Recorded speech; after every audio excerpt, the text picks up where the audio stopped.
Hello everyone. তো আজকে দেখো রেডি হয়ে বেরিয়ে পড়েছি সকাল সকাল কলেজের জন্য, কারণ আজকে আমাদের কলেজে যোগা এক্সাম ছিল। তো তার জন্যই কিন্তু বেরিয়ে গেছি। আর দেখো এখানে বাস স্ট্যান্ডে দাঁড়িয়ে রয়েছি বাসের জন্য। তো তারপরে কিন্তু এখানে কলেজে চলে এসেছি। এসে আমরা একটু ঘুরে বেড়াচ্ছিলাম, কারণ স্যার কিন্তু ক্লাসে আসেনি। আমাদের এক্সাম টাইম ছিল মানে এক সময়, আর স্যার এসেছে অনেকটা লেট করে। তো আমরা সে কারণে একটু ঘুরে ঘুরে বেড়াচ্ছিলাম। আর কলেজের লিফটে আমরা ফার্স্ট টাইম উঠেছি, কারণ আমাদের লিফট কলেজে সবসময় বন্ধই থাকে। তো দেখো এখানে উঠে সবাই ছ্যাবলামো করছে। তো তারপরে আমাদের কলেজের ক্যাম্পাসটা একবার তোমাদের ঘুরিয়ে দেখিয়ে দিই। দেখো কতটা সুন্দর আমাদের কলেজটা।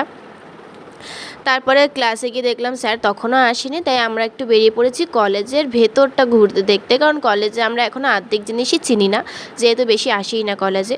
তো তারপরে সকালে কিছু খেয়ে আসিনি, তাই জন্য এখানে খেয়ে নিলাম একটা বিস্কুট।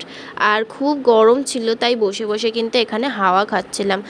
পাখা একটাও চলছিল না বললেই চলে। তারপরে দেখো এই রুমটাতে কিন্তু আমাদের এক্সাম হবে। তো এক্সাম দিয়ে বেরিয়ে আর এখানে দেখা হলো একটা ছোট্ট কিউটির সাথে। তোকে আদর করে এখন উঠে পড়লাম বাসের দিকে, এবার যাচ্ছি বাড়ির দিকে। আজকের ভিডিওটা কেমন লাগলো অবশ্যই কমেন্ট করে জানিও, চ্যানেলটাকে সাবস্ক্রাইব